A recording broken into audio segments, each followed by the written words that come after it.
Now the reaction of the market in Forex terms was really along the lines that we laid out. Should Trump shock the world and win this election? We saw the dollar much weaker against the safe haven currencies, over 3% weaker versus the Japanese yen.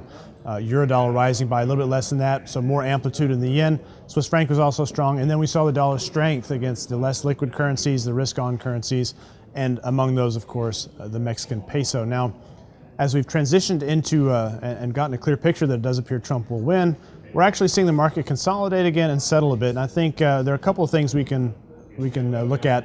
One would be maybe the market's looking back at Brexit and realize all of the shock was initially absorbed in the immediate session, an immediate reaction in that one session after the Brexit vote, and then we settled for a long time. I think we're likely to see a similar pattern. After all, this is a big uncertainty, risk-off, panic deleveraging trade, and now we don't really know what to expect. Donald Trump's policy is going to be unclear on how much he can get through. He does have both houses of Congress, it does appear, after this election, but there are also people within his own party that have spoken out against him and have disavowed him. So I think policy uncertainty is very much there.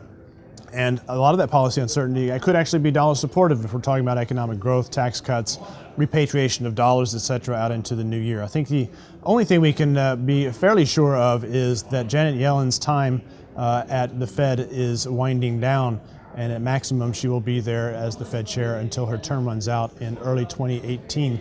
And speculation is going to begin very quickly on who the next Fed chairman will be, and they're hardly likely to be as dovish as Yellen and company. So that is the one pull away or takeaway for the longer term here. In general, I think we're going to see some settling, some two-way trading.